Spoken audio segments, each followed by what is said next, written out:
Very happy to be here. The light, yeah.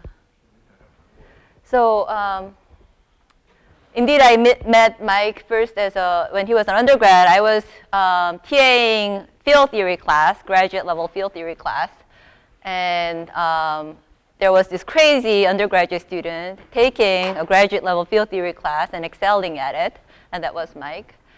And then I became a postdoc at Stanford, and he was there as a graduate student.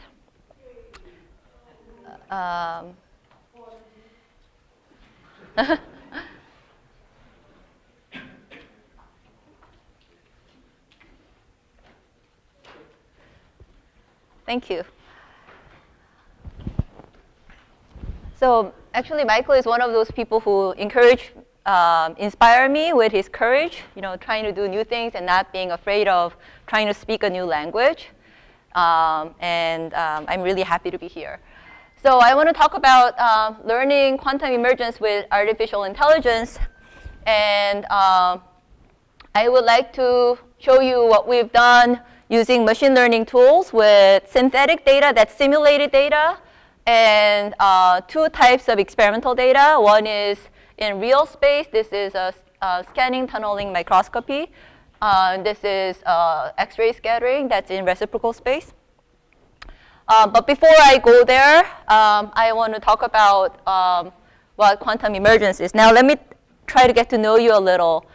How many of you are condensed matter physicists?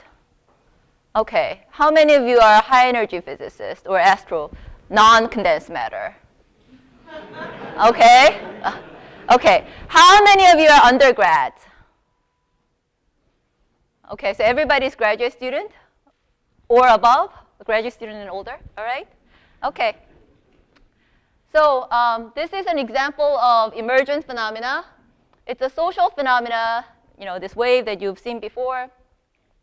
And it's something that happens when individuals interact with each other, and the phenomena that you're observing is something that you cannot boil down to the individuals. If they leave the stadium, you wouldn't know that they participated in the wave. And if they did, to what degree? Now, the way we condensed matter physicists, at least I think about condensed matter physics, is a social phenomena of electrons. So if you zoom in, they probably all have their smartphones, and inside smartphones, there are atoms and electrons. And those electrons exhibit social phenomena. And the social phenomena that electrons exhibit depend on the environment and the conditions they're in. So this is an example of a material called YBCO. At room temperature, when it looks dull, the social state the electrons are in is very chaotic. We call it incoherent metal, a poor conductor. But if you cool it down to not so low, but reasonably low temperature, that's why it's called high temperature superconductor, the electrons enter this social state of being very coherent, like marching band. Now this is another material called silicon. And this is, in silicon, electrons are in a state where they conduct only when the gate is down, or when only enough voltage is applied. So what we try to do by understanding emergent phenomena, these social phenomena that electrons exhibit because they come together in large numbers and form a society or community in a given environment, we try to understand how these things come about. And there is a fundamental interest in trying to understand this challenging problem. But of course, we all know that being able to predict the behavior, social behavior of electrons can lead us to technological advancements.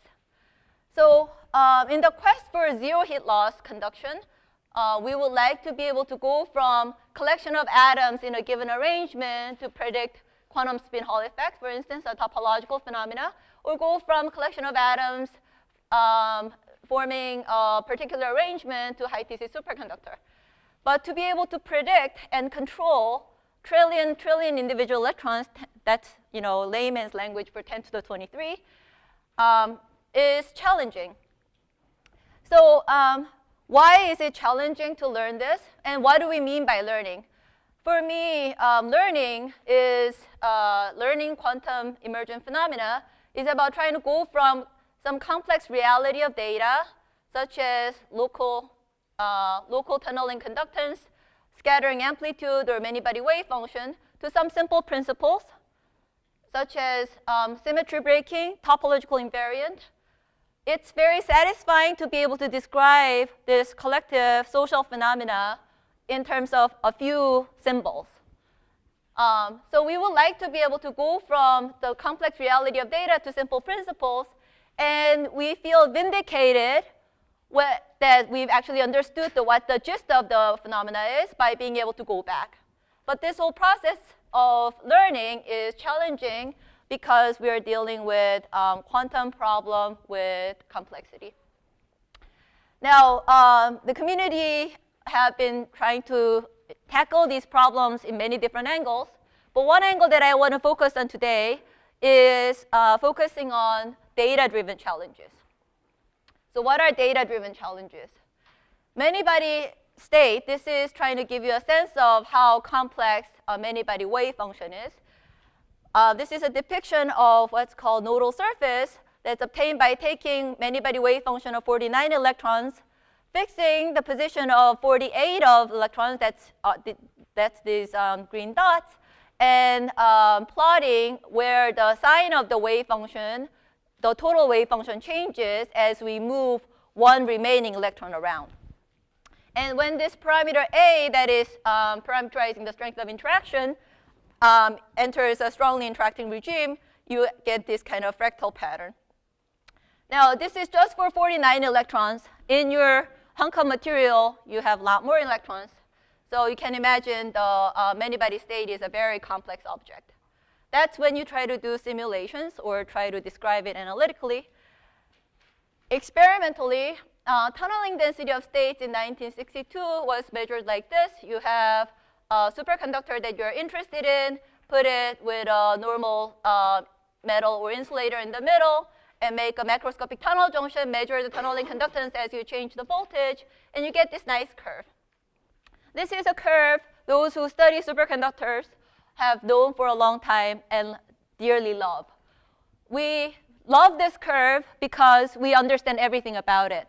We not only understand why there is a suppression of tunneling conductance, that's the gap. We understand why there's a peak, that's the coherence peak. But not only those really outstanding features, we also understand these little wiggles.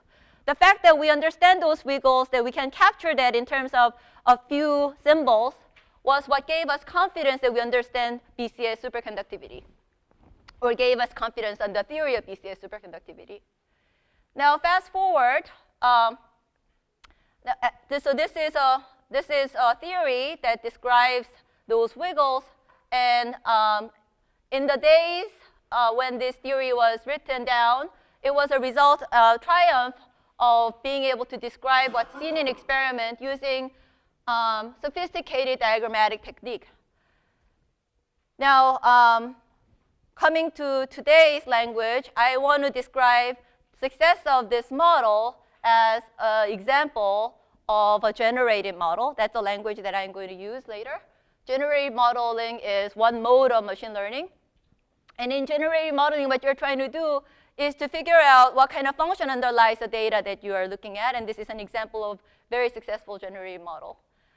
Now, but move forward to 2000s, instead of having one curve per sample, we're going to have lots and lots of curves because we're now going to measure with a spatial resolution, subatomic spatial resolution.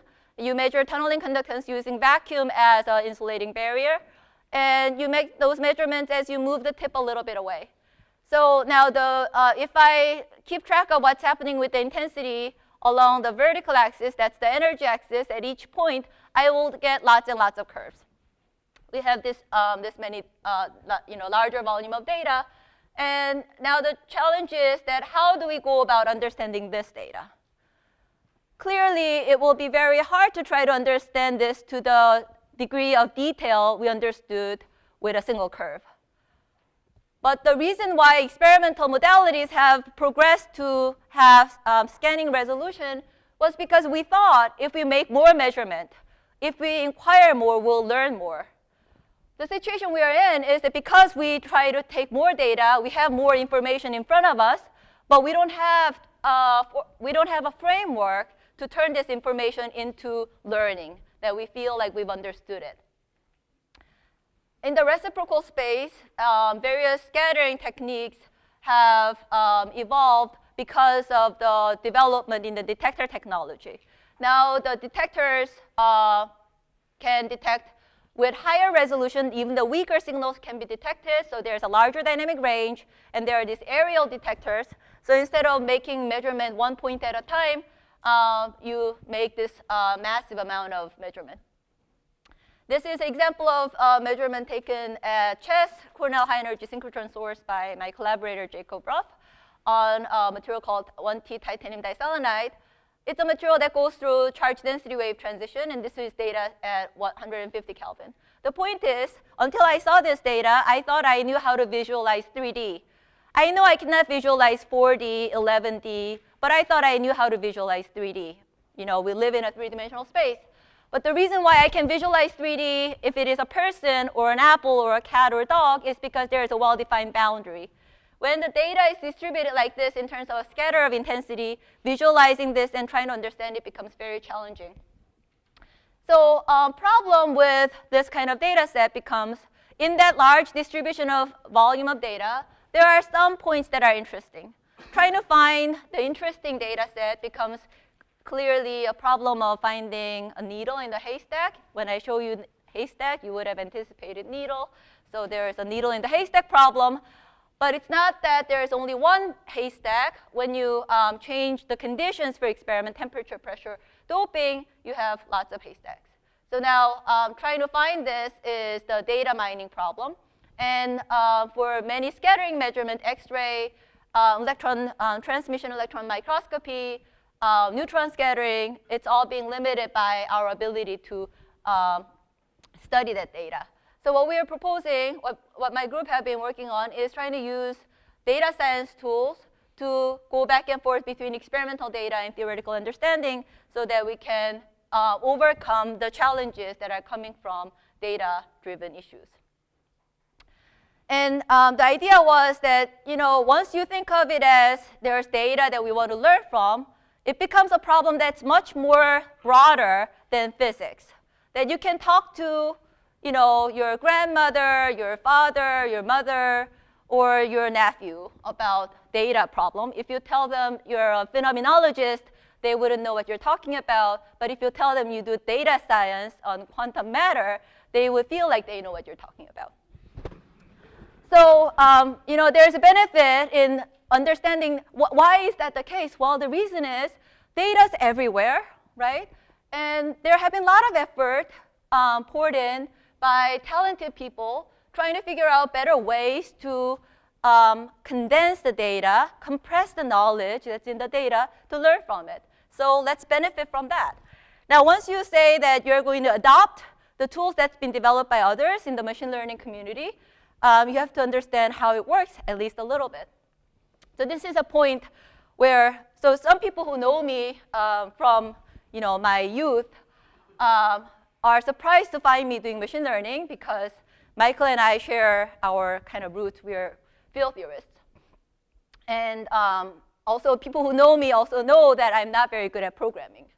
So it's doubly surprising, somebody who's not known for being a programmer, somebody who's kind of a pencil and paper theorist doing machine learning. And this is the point where I want to point out how I didn't only find balance between work and life. People talk about work and life balance. I found synergy between work and life. And you'll see what I mean by that. So supervised machine learning is trying to train neural network to make right decision. And you know, when I understood this, when I encountered this notion, it made just so much sense to me. I knew I can do this. Why? Because I supervise my kids. I try to, you know, have them learn. And I know what are the constraints in trying to teach them. So I want you to think about a situation where a kid has to make a decision upon dropping food, for instance, ice cream. And supervised learning is about decision making. So I want to use this as an example. So when kid drops food, the kid has to make a decision. And the decision will be determined by weights and biases in his or her brain. So kid is going to first take inputs. How long has it been? Is mom watching? If the mom is the bad cop in the family, that's my family. How sweet is it? How green is it? These are the kind of inputs that my kids are going to take. Okay? So I've labeled these inputs by x1, x2, x3, x4 because inputs are going to go in as a vector to the neural network. And then there will be output. That's a decision. In this case, it's bimodal. There's nothing in between. You either leave it be or you eat it. Now, this input is going to different parts of the brain. There's kind of less developed part of the brain. I'm going to call it amygdala. That's neuron 1. And there are more developed parts of the brain. Each neuron is going to take the input with input component specific weight. And there will be a bias, and there will be nonlinear firing function. And the bias is specific to the neuron at stake. And the weight is specific to the input and the neuron. So because weight is specific to the input and the neuron, it's a matrix. And bias is a vector. Now, different parts of the brain would put different amount of weight to how sweet is it, how green is it. And then once this all the input has been processed, it will be collected again with different weight and come to a decision. So what neural network does is neural network is writing a function mapping the input vector, the x is the input, to an output. And if I remove all the fluff, what you get is the following diagram. And this is the simplest deep neural network. I say deep because there is at least one hidden layer. That's what you need minimally to be deep. Of course, really deep neural networks that are being used on your cell phone these days have many more layers. But this is minimal. So what is this neural network doing? It is writing a function. So then the training that I offer to my kids is I have the intended outcome. So intended outcome would be for these situations, it's OK to eat. And for these situations, they shouldn't eat, right? So I have the label training set, and for which I know the desired outcome. And when they came to me, as born, they didn't come trained. So they were making wrong decisions. I'm OK with them eating cherry tomato that dropped microsecond ago.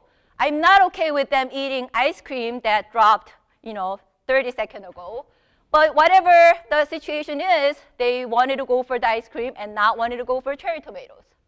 So they didn't make the right decision, which meant there was a big difference, separation between the decision they were making and the intended decision. And how do I train them? I give them feedback. And there are different modes of giving feedback, but feedback is always about trying to reduce the difference, separation between the desired outcome and the actual outcome. The reason why there are machine learning tools are very much available these days is because there have been a lot of progress in doing this gradient descent, stochastic gradient descent, to train the neural network to minimize the outcome. And because of that, neural networks can be trained very well these days. Now, the fact that I cannot go in and fix those weights, it feels debilitating. I wish I could just go in and fix my kid's brain, but I cannot do that. What? Yeah. But in a way, it's nice because I don't have to know what the right weights and biases are. It's a lot of parameters. How would I figure out how to fix them? But I can focus on the outcome and give them feedback and try to tell them what's right and what's not right, and hopefully they will learn. So when I try to train neural network with the data set that I'm working with, I think about my kids, and my son, who's 9, is almost trained. My daughter, who's 6, is not quite trained yet. And I'm grateful when my neural networks train in, in an hour. It feels so much better than having to deal with much more complicated problem of human.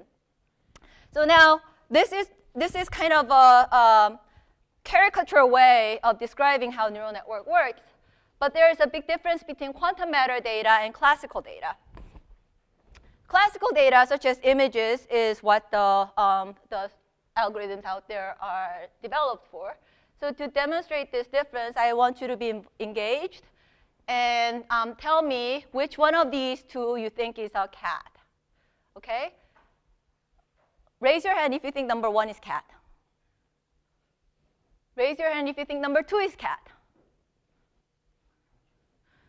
If you haven't voted, have courage.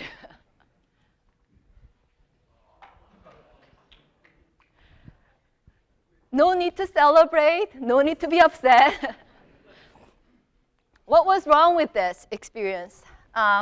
There's nothing wrong with your eyes. You don't have to go try to see a doctor. I was being mean. In what ways was I being mean? I intentionally hid the part of the image that are really telling. That's called feature. So in order to make right decision and discriminating decision, you need to make sure data that you are feeding to the neural network. In this case, I was feeding the data to you, and I intentionally hid the discriminating features to your eyes, made it very challenging for you to answer come up with the correct answer. Similarly, when we are feeding data, quantum matter data to, say, neural network, it's very important that we give the data that has the right discriminating features. And figuring out those features for quantum matter data is much more challenging, and at least it requires the expert knowledge of the condensed matter physicist. That's why it's a problem that cannot be solved by data scientists. So now I'm going to talk about supervised machine learning on synthetic data. That's data from simulations. So this was our first foray into the problem. It's only been a little over 2 years. And since then, we've seen so many developments and a lot of growth in the subject area. What we did here was to recognize we can come up with a feature selection that can help neural network learn topological phases. Why is topological phases a target? Compared to symmetry broken phase, where there's order parameter, for instance, Ising model data would be black or white image. Compared to color image, clearly there's much less information, easy to train neural network to learn the data. Topological order does not have order parameter, so it seemed it was, at least at the time when we got into this, people who were ahead of us, who started a year or more before us, were struggling trying to have neural network learn topological phases. And what we learned was that it pays to have theoretical knowledge that help us figure out the right feature selection. So now it's already been 2 years since that publication. And what we've been doing is trying to figure out what did the neural network learn. That's called interpreting. So neural network got the phase diagram right, which was pleasant, but we wanted to know whether it was getting the phase diagram right for the right reason. So to tell you about this, let me first tell you about what the data that we're inputting is. We're putting in what's called, what we dubbed quantum loop topography. This was, we decided for the neural network to learn topological order. We had a vague notion, my then postdoc, Frank E. Zhang, who's now faculty at Peking University, Frank and I had a vague notion that we should give some sort of loop. If you have been in the community of topological phases, you've heard about loops. We've heard about loops. We thought that would be a good idea. So that's what we did. We didn't know why it should work, and we didn't know it was going to work so well, but it did work really well. So what we did was we gave this Monte Carlo data of 2-point functions at a given Monte Carlo instance forming a triangular loops. And neural network was this simple neural network literally what I showed you in that cartoonish description of single hidden layer neural network. And the model that we considered was this free fermion model, because we needed to have something to benchmark. So we first started with model that we know the behavior of. So this is a free fermion model, which has a, sorry, I'm not used to this pointer, had a phase transition at this parameter kappa equals to 0.5. It's because it's a free fermion model, they are just hopping, but this kappa is imaginary hopping strength. When this becomes strong enough, the model enters a Chern insulator or quantum Hall-like state, and when kappa is small, it is a trivial insulator. So it is a model that we know how to solve. So something that you can easily solve with pencil and paper, throwing this at a neural network is clearly killing a fly with a sledgehammer. But we knew at the time people were struggling with the topological state, so we wanted to start with this. And we were very successful. We got the phase diagram right, and then we were able to venture out to unknown problems of looking at a fractional Chern insulator that's more correlated problem. However, what we are interested in right now is trying to figure out what did the neural network learn. Did it come to the decision for the right reason, or was it just interpolating? So in order to ask that question of interpretability, what we've done is to look at the weights. So these weights that were collecting the input from the neuron to the output, the weights tell us how much each neuron contributed. Before training, this is a distribution, ranked distribution of weights. We had, looks like for this, we had 50 neurons. For 50 neurons, the weights were anywhere between, relative weights were anywhere between 0.1 to 1. So it was randomly distributed. And if we look at the weights of the inner, the hidden layer, which was collecting input, it was also sort of randomly distributed.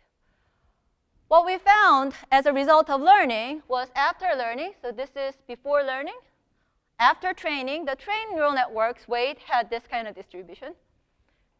So the weight was all concentrated on one neuron. That is, at the output, only one neuron was being taken seriously. The rest of them were being ignored. Because only one neuron was being taken seriously, we could look at how the input was contributing to that neuron. What kind of function did this neural network write at the end when it was trained is what we're trying to figure out. So this is a distribution of the weights of input. So these are different these inputs, the quantum loop topography inputs. These are the inputs from the smallest triangles, and these were larger triangles. What we concluded was the larger triangles were more or less kind of unimportant, and all the smaller triangles were important with about the same kind of weight. And there was a specific number. So from this number, we could reconstruct what kind of function the neural network wrote. Could you do that with just 5 neurons? Because it looks like you only have 5 that have weight. Right. I actually could have done it with 1 neuron, turns out. But we didn't know that going in. Sharp observation, thank you. So before training, it was everywhere, but after training, one random neuron was chosen to be of importance, and that neuron that was chosen to be most important, we could, for that particular neuron, when we look at all the weights and figure out what was going in, these are numbers taken from the data, we could reduce the decision-making criteria of the neural network to this formula. Now, this formula, turns out, is related to the Chern number. So, So this formula over here on the left, you can kind of relate to be an approximation of a Chern number. I can talk more in detail about in what sense this is an approximation. This is sort of a rough approximation of Chern number.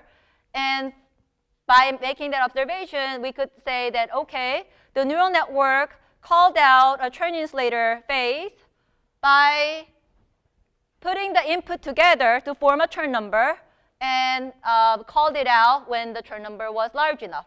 And at that point, we were very happy because that's the right way for the neural network to make the decision. That's how this Chern insulator was supposed to be identified. So these P's are still 2-point correlation functions? Pardon?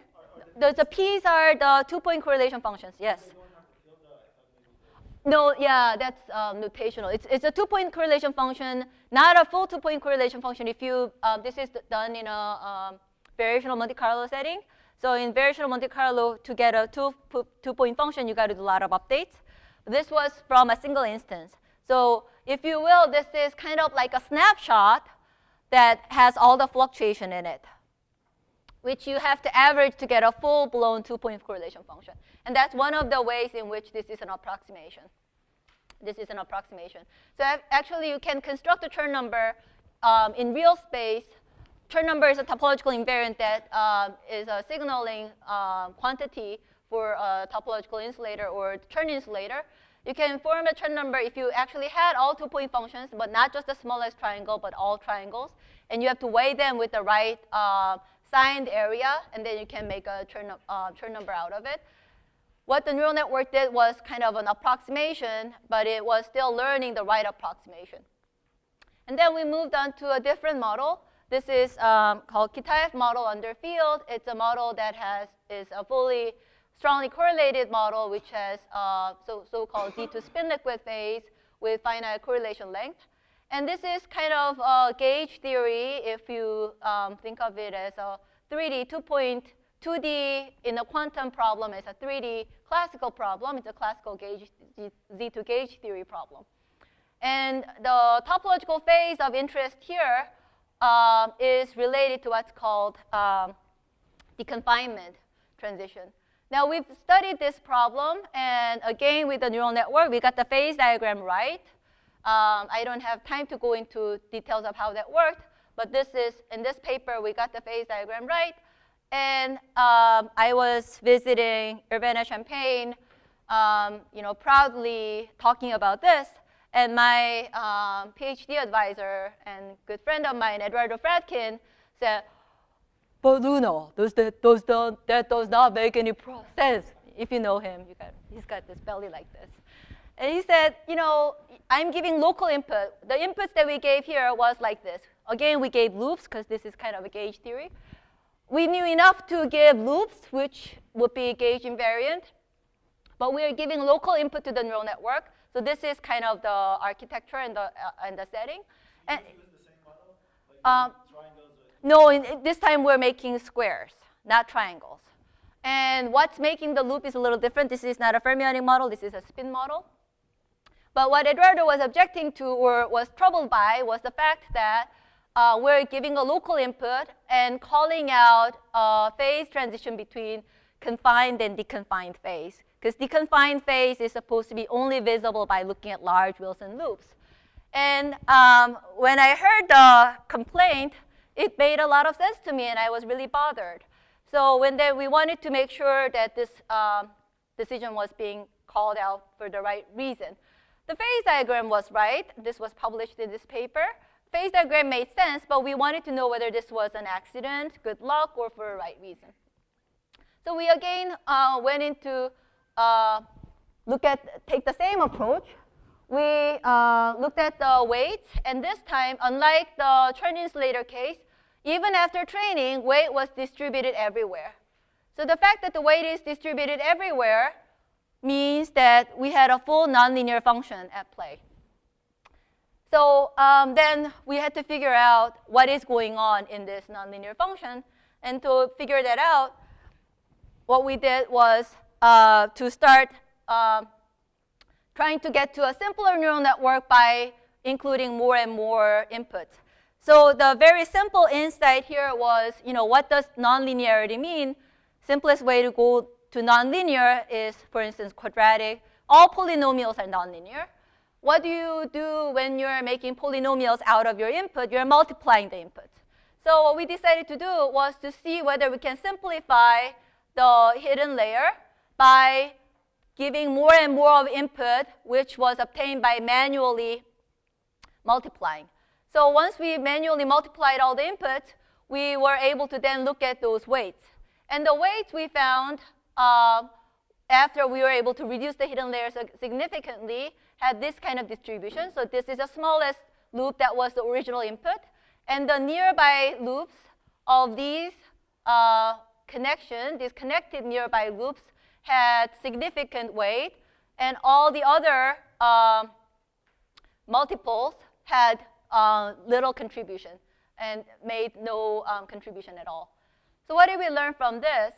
What we learned is that essentially what the neural network was doing was taking our local input. This is abelian gauge theory. So when you multiply the loops, you are enlarging the loops. This is Z2. When you multiply two loops that are adjacent, the border, this border disappears. So by making these multiples, the neural network was actually taking it larger loops. It was, by writing a nonlinear function, it was able to take my local loops and form the larger loops and make the decisions based on the behavior of larger loops. So that was really satisfying that, that the neural network learned to form larger loops and to learn the deconfinement. And although this is a very small step in interpreting what the neural network learned, the interpretation of this machine learning is generally a very challenging problem. And it's very hard. There is actually, to the best of my knowledge, there is no instance of interpretation in nonlinear models when this was actually nonlinear. So we're actually quite proud of this, which we're trying to finish writing. So in addition to these topological states, we are working on various other problems, such as non-Fermi liquid transport or out of equilibrium states. But generally, what we're trying to do is to see whether we can use neural network-based phase recognition, that is trying to recognize phases that are otherwise harder to tell apart, that have the diagnostics, as a way of making progress in problems where there is no alternative. Now I want to switch gears and move on to experimental data. So this is a problem, the realm of the problem that we're applying this to is a cuprate problem. The superconductors, like the one that I showed you earlier, the data was taken from a conventional superconductor. When we were talking about conventional superconductors, there was no need to talk about phase diagram because there was only one axis, that's temperature. You go from a metallic state to a superconducting state, and that was all there was to it.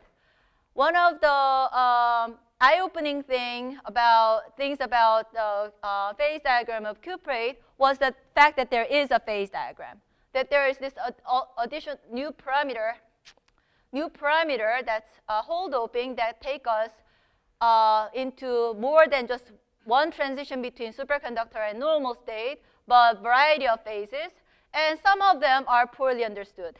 There are well-understood order states, such as antiferromagnetic superconductor, but there are these other states that have mysterious, uninformative names, such as pseudogap and strange metal. So the pseudogap state have been imaged with scanning tunneling microscopy to yield this beautiful, elaborate pattern. But where is this coming from have been a debate. Our approach was that given this data with a lot of information, to this outcome, whether it is strong correlation driven or it's a kinetic energy driven, there must be a function that allows us to map from this end to this end. And we wanted to see whether we can try to understand that, try to build that function with our neural network. The two competing hypotheses at stake here is whether we should start from the strong coupling mechanism, where you start from local limit of insulator that is getting doped. From this perspective, there have been literature pointing to commensurate charge density wave, because you're starting from this lattice localized limit of having organized spins. Competing perspective is the weak coupling mechanism. Sorry for the overlaying font. So weak coupling mechanism is to start from the Fermi surface, the kinetic energy, and think about the nesting. And from that perspective, there is no reason to anticipate any particular relationship between the wave vector or the periodicity of charge density wave and the lattice constant. So these are hypotheses that we wanted to discriminate. Now, these are specific hypotheses for the cuprate charge density wave, but if you are open-minded, you can see from this exercise, what about these other hypotheses that I want to discriminate in my data? The conventional approach to some data set that's showing modulation is to do Fourier transform. Fourier transform is a linear transformation. You do not gain information, you do not lose information. However, what you do after Fourier transform is you compress the Fourier transform down to the peak location of a line cut, if there is a well-defined peak location. Now, at that point, there is a compression, knowledge compression is happening, and it could be a very useful approach when you have a well-defined Fourier transform. For this data set, though, when you take something like this and take a Fourier transform and look at the line cut, it looks all jagged. It's hard to say, you know, where the center of this peak is when I have something this broad. Does it make sense to say this is being represented by this invisible peak or this invisible peak? On the other hand, when you look at this data in real space, there are motifs that really stand out to you. Our eyes are very good at sensing motifs. Just you and I are probably seeing the same motif, but you know, it's hard to take it out of what we are seeing and blend it together with our bias, our academic history, etc. So what we wanted to do was to go after these motifs and see if neural network can learn these motifs. So we proposed a 3-stage protocol, and this is something that can be generalized outside of the STM data set. When you do experiment with the goal of distinguishing different hypotheses, ruling in favor of ruling out various hypotheses, what one can do is to start from those idealized hypotheses and diversify the data with real life like noise and fluctuations. That diversifying gives us broader exposure to our neural network so that it can recognize things instead of just trying to fit to the few data sets it's seen before. Are you doing that artificially? Yes, yes. So if there were lots of data available, that is pre-labeled, we would ideally do with the real data. But real data is very scarce. We need at least 10,000 data sets for a given hypothesis to train. And clearly, none of my colleagues take same measurement 10,000 times. But how did you generate, I mean, it's based on a model. Right, right. So did you have to pick a model? Or Right. So that's where my domain knowledge as a condensed matter theorist enter. If we are interested in we're interested in trying to learn about these modulations. I know the theory of charge density wave. I know how it is described. It is described as a complex order parameter. I know what kind of noise it can have. There's amplitude, phase, and topological defects. So using all this knowledge, we codify the different hypotheses and generated a training set. I'll tell you a little bit more about that in a bit. So once we have the training set made, we set up the neural network, we train it, and once it is trained, we give the real data. That was the 3-stage. So this is the training set generation. So this is the function that was used to generate the training set. There is a modulation of this cosine. There is the dominant wavelength entering here. There are phase disorder of 2 sources. One is smooth disorder, and the other is topological defect driven disorder. This is topological defect. And the amplitude disorder had also a smooth component and the topological defect component. And coming up with something like this as a way of modeling the training, as a way of generating the training set, is where our knowledge entered.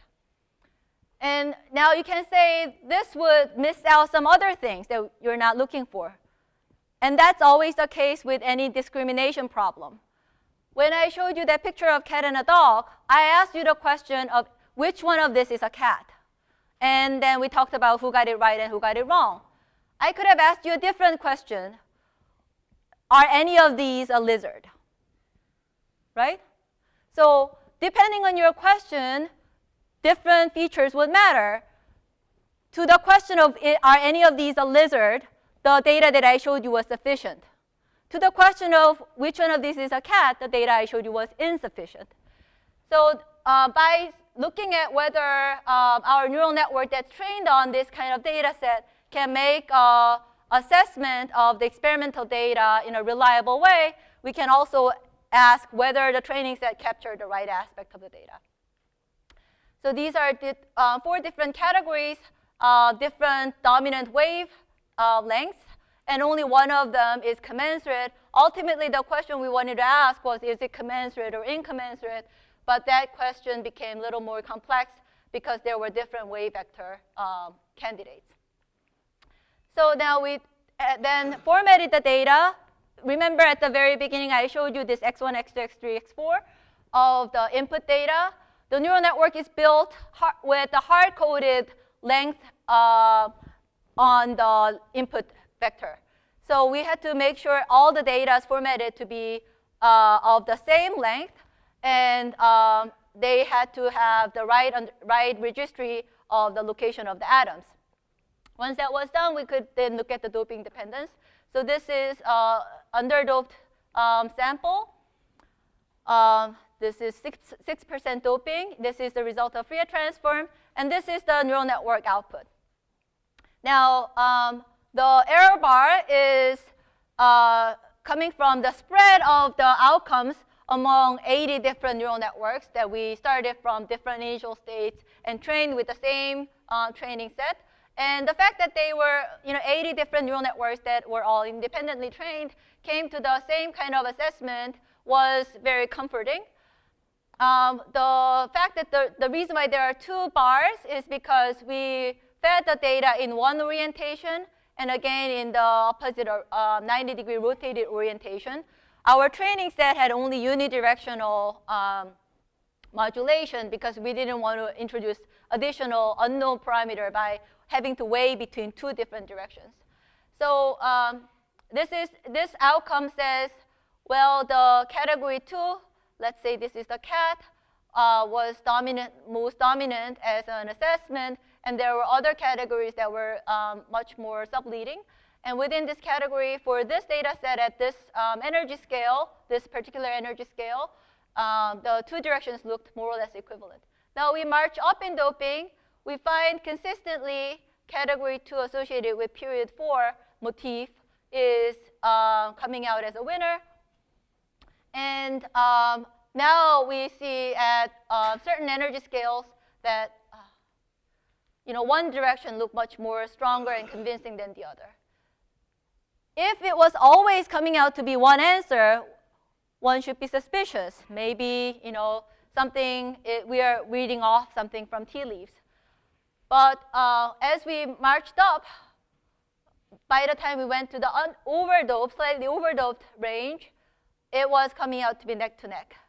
And you can see from data, there is clearly not easily recognizable motif. So what we learned was then we looked at the energy dependence, and we found that as we changed the energy scale at low energy, it's hard to tell them apart. But as you go up to higher energies in the energy axis of this measuring scanning tunneling conductance, you find not only the second category associated with period 4 is becoming more and more dominant, it is becoming so with 2 directions being discriminated. So x direction is stronger than the y direction, again x is stronger than y, and so on. So what this says is that it's not only that's period 4, it is a unidirectional modulation. And that's also seen here when we look at all the energy layers. And this is outcome of all the energy layers showing that category 2 became really dominant above certain energy scale that's associated with so-called pseudogap scale. So, so from this, what we concluded was that, okay, we started with this data set, and the conventional approach of Fourier transforming could not tell which kind of motif is being dominant, and also whether it should be thought of as checkerboard or stripe. That is, whether this modulation is unidirectional or bidirectional. Our neural network assessment of the data set was that it is predominantly unidirectional, like this, and commensurate with the lattice. So we view this as a hypothesis test that was assessed by neural network, putting weight on unidirectional lattice commensurate period for charge modulations. And the fact that this was seen across all underdoped data set was giving us a sense of something that is universal. Did you see still some buildup in the Fourier transform around that? Yes, of course, yeah. So Fourier transform had built up over all 4 wave vectors, wavelengths that we looked at. So the 4, if I go back, let's see, where's my mouse?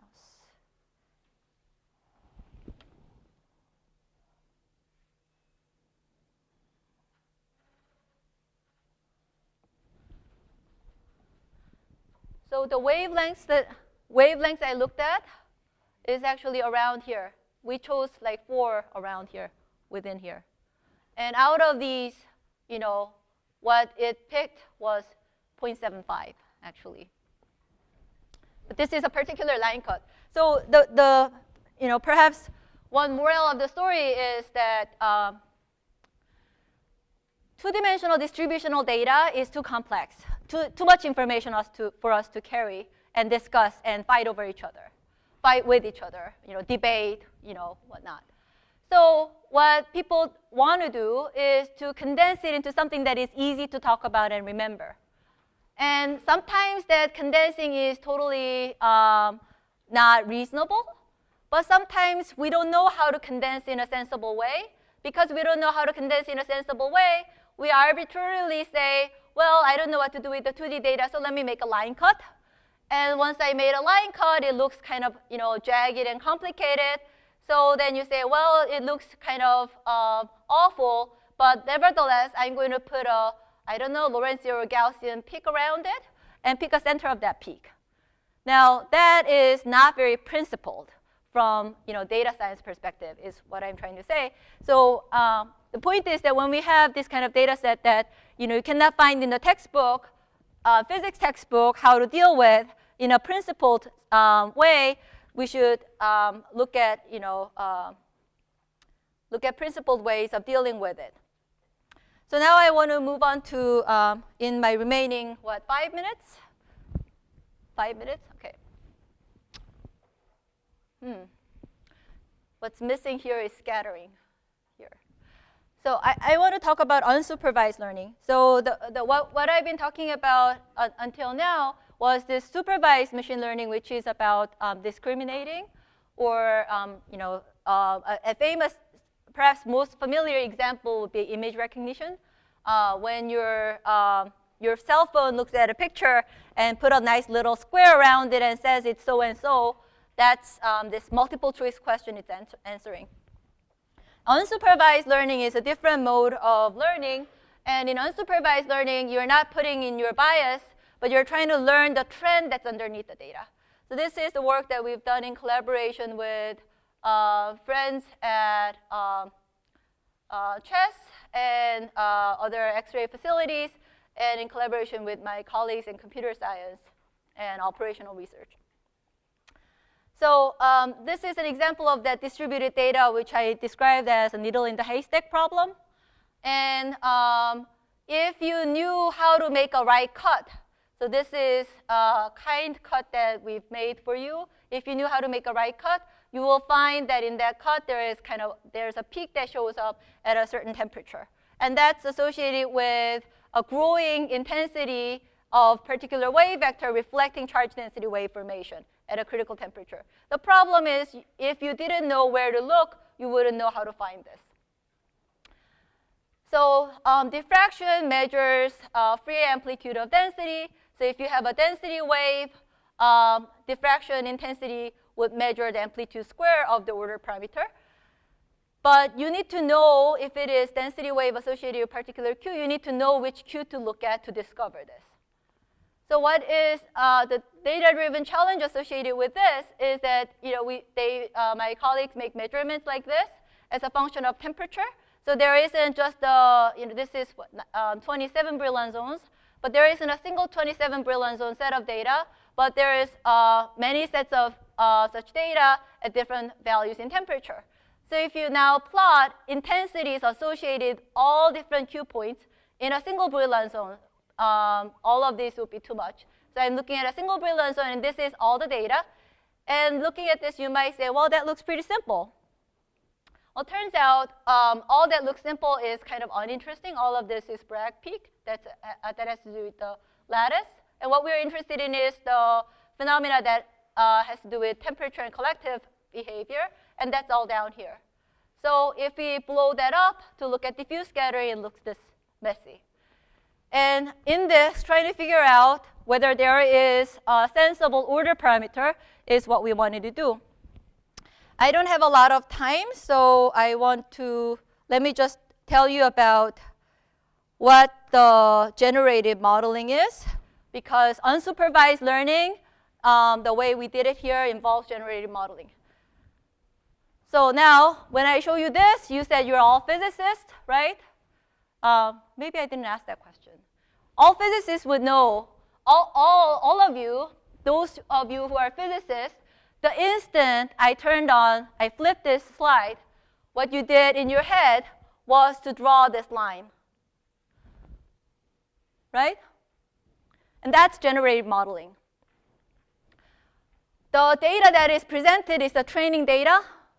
And from that training data, presented at a particular temperature at particular values of this vertical axis, what you did was fill in the rest. What does filling in the rest mean? It gives us prediction. By drawing this curve, you made a prediction for the not yet made measurement. That if one makes a measurement here, that will end up there. Now, Ginzburg-Landau theory is a very successful generative model for that data set. And what it does is turning that individual data set information, which is quite a few number to remember, into just two numbers, just these two numbers. So when you have a successful generative model like this, you are able to reduce the information in the data to just a few number. That's, again, a knowledge compression. And fewer numbers that you have to remember is helpful for thinking about it and discussing it. Now, what if the model is unknown? What if you have data set for which you don't know the model? So generative modeling is about trying to find the conditional probability. Given the training data is where the measurement exists. So all these points where the measurement exists, they form the training data. And what you're trying to learn is the probability of future measurement coming out at the values that you want to look for. So this finding conditional probability is what generative modeling is about. And what we did with the X-ray data was to learn the generative model for different temperature dependencies and thereby clustered into different behaviors. So I'll just go right to the result. So from this, we separated out the background and then isolated the Bragg peaks with the much higher intensities, and we were left with these many points in the Q space, the reciprocal space. And the plot of all the data as a function of temperature. This is temperature and this is intensity. Different colors are for different Q points. By learning different behaviors, we were able to cluster. So what's being done here is that all of this data, after coming up with principled way of removing or separating out the background, this was what we were left with. And our algorithm gave us these two clustering, these two groups. It said, well, there's one group whose mean is described by this, and there is this much variance. And that's the generative model that it learned. And there's another group whose mean is like this, and the variance is like that. By learning the variance, we learn how much we can make out of this model. And this was done without any bias that we put in. The only bias that we put in was that to try for two clusters. And this gives us the correct prediction for the charge density wave. This is a material where the charge density wave was known. So this is kind of a guinea pig for the problem. But what we are doing now is using the same algorithm on data set that had not been looked at before for thousands of Brillouin zones. And we can process it in under 2 minutes and discover whether there is some interesting order parameter-like behavior that is going on. So let me, because I'm out of time, let me just finish here. What I talked about today was the efforts ongoing in trying to learn quantum emergence by tackling data-driven challenges. And I talked about using supervised machine learning to do hypothesis testing, finding order parameter symmetry, and trying to gain new theoretical insight into complex data. I also talked about unsupervised machine learning, which is clustering. In this case, we did clustering by learning the generative model, which is more sophisticated type of clustering compared to what's called k-means or PCA. And the goal here is to accelerate discovery to speed up the time it takes to process 200 gigabytes, terabyte of data from 6 months to a year to a few minutes. I went pretty fast, and I wish I had some tutorials or demo. I had a demo code, but unfortunately, I upgraded the operating system on my computer yesterday, which was a poor decision on my part. And Python's not working right now. So I will direct you to the GitHub. This was summer school this summer in Spain. And this GitHub has all the lecture notes. But moreover, it has the Jupyter notebooks that you can download and play with. And these are, it fits in a page. Nothing's very long. And if it is, sometimes it's simple because it's using well-established packages. So I encourage you to, go to this site, GitHub site, and look at the lecture notes and the demonstrations if you want to learn more about it. And thank you for your attention.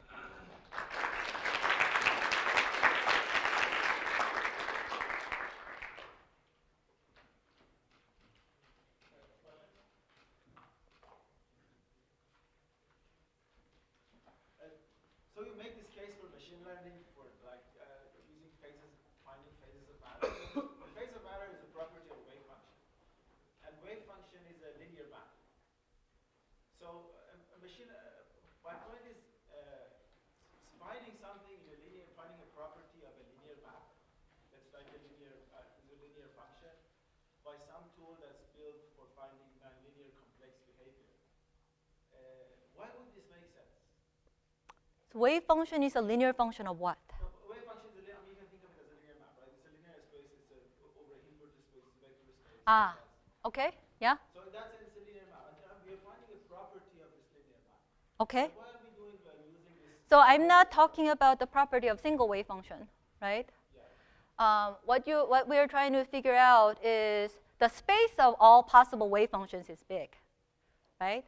So in this big space of all possible wave functions, Sometimes it will describe one type of phase. Sometimes it will describe another type of phase. If this is all legal wave function, let's say eigenstate of a Hamiltonian, right? So we want to discriminate between those two situations. That's what getting a phase diagram is about. And the space of wave functions is big. If you knew how to write the wave function that does this way or that way analytically, you don't need any of this. Also, if you knew what to evaluate, for instance, order parameter, then you don't need to do any of this because you already know the function.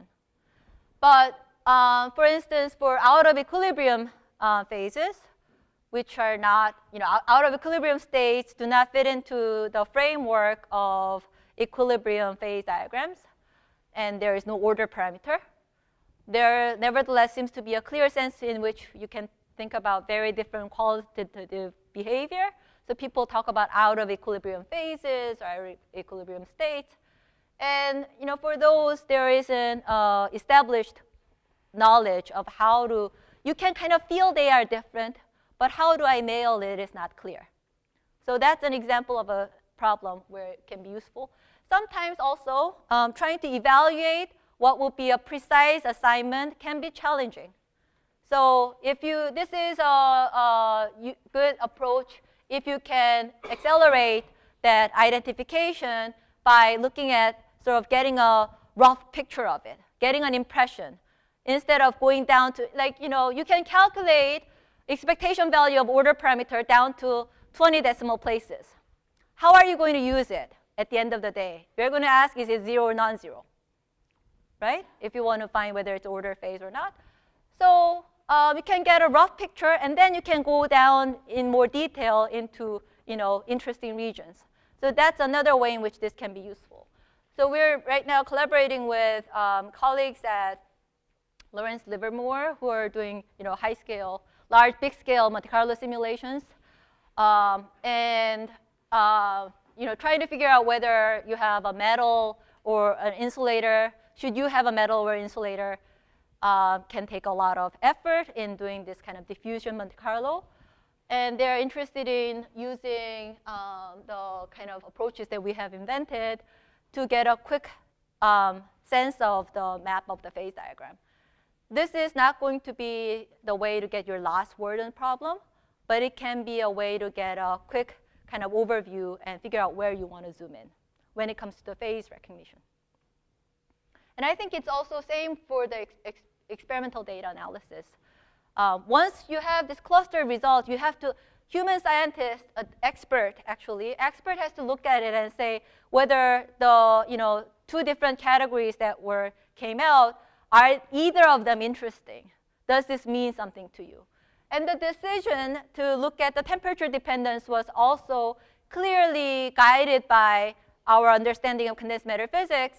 When we say emergent phenomena driven by interaction, we want to look at something that is not driven by entropy. So, high temperature enhances entropy, low temperature enhances interaction, and we want to look at how things balance change as a function of temperature. This is something that, somebody who's doing data science wouldn't have come up with. But because the volume of data is so big, my expert experimentalist also never thought to operate in this way. Because to look at one data set is hard enough, to look at all the data set at once, they never thought of it this way. But now that is possible. And it changes the mode of experimental data acquisition too. My collaborators at Argonne National Lab, after we showed them we can do 1,000 Brillouin zones in 2 minutes, said, oh wow, we should now make a more finer temperature grid, because it doesn't cost them that much more effort to have a more finer temperature grid. But because it would be so much work to look at it, they only looked, had a finer grid right near where they anticipated TC. If there was something else happening at the temperatures they didn't look at, they wouldn't have known. But so this new way of looking at data changes also how we take data. Does that answer your question? Sort of? Yes? Are you using your intuition from condensed matter physics to write an activation function?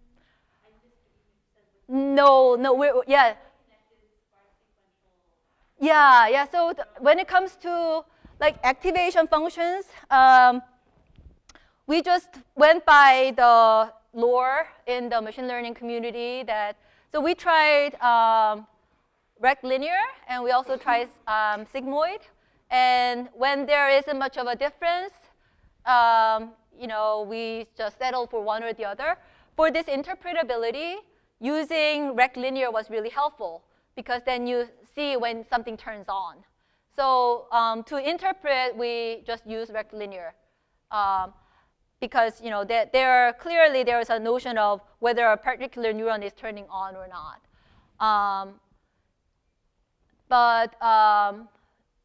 With so far, the neural network side of what we've done so far in last 2 years only used really simple neural network. I really showed you everything we've done. That single hidden layer neural network is what we've done. And because it was so simple, experimenting with few different things wasn't a big deal. And we experimented with different things to see things are robust. But no, we didn't. So in a way, perhaps the question is, did I use my understanding of StatMech, RG, condensed matter theory to change machine learning? No, we haven't done that. We are purely being a user and relying on the empirical understanding of our, the community and our colleagues. And in the sort of machine learning context, there's also active effort that I'm not part of, but there's active effort in trying to see whether we can use, physicists' insight to improve machine learning. I acknowledge that there is an effort. I'm just not part of that. Yeah. You also mentioned some feature extraction. Right. So feature extraction, right. So what we did was pre-processing. For pre-processing, we heavily used physicist insight because pre-processing is really about, feature extraction is about knowing what property that you're interested in. The reason why we did this quantum loop topography feature extraction was because at that time we knew some of our colleagues who've been doing machine learning for longer than us, by a year, and who are more coming from the computational background, were struggling. They were struggling to learn topological phases after a year of effort. And it's really helpful to know what other people struggled and failed in doing. And the reason why they were struggling is because machine learning community, the developments happen really fast, and there's very little kind of theoretical understanding of when things work and when things don't work, and a lot of things empirical. When you have a complex network with lots of hyperparameters, you can forever try to tweak them until, dreaming one day it will train. And that's what we heard from other people, that they've tried for a year to try to train convolutional neural network to learn topological phase, and it was not happening. So when Frank and I heard this, we decided that, well, perhaps then approach should be different. Maybe we should use our understanding of topological states, and we felt we had a competitive edge on that because we are coming from more of an analytical background. And we thought we'll write a simple neural network without a lot of hyperparameters so that we wouldn't waste a lot of time trying forever to train it. And turned out we were lucky that it worked out. But over and again, I'm learning feature extraction has to be really guided by domain knowledge. And that's not coming only from my experience, but it's coming from working with my computer scientist colleagues. They believe in using simpler architecture with knowledge-guided feature extraction. Yes? So give us the first example. It was impressive that you send in these 2-point correlations, and then the network will tell you, hey, did you notice that these two things have different Chern numbers? Right. And just figure that out without telling you what a Chern Right. number is. But what does that really say to you, since you were probably that would probably be one of the first questions you'd ask anyway? That's true. So it didn't save us anything. Did I say it saved us anything? No. I don't think so. I don't know. Yeah, okay. Yeah, no, it didn't save us anything. It was a classic example of killing a fly with a sledgehammer. to that extent, it didn't save, I mean, to that degree, it didn't save us anything. It was more trouble. But the point was trying to figure out what is a good way to learn a topological phase if we couldn't do that. So what I didn't have time to go into, which we describe in the paper, was we then studied fractional Chern insulator phase transition, where what we did was we take the wave function from this type binding model and cube it. And that's kind of like way of getting Laughlin wave function. And now we have this complicated wave function, which is legal wave function. You know, it obeys all the right rules, like Fermi statistics. So it's, you know, constitutional legal wave function.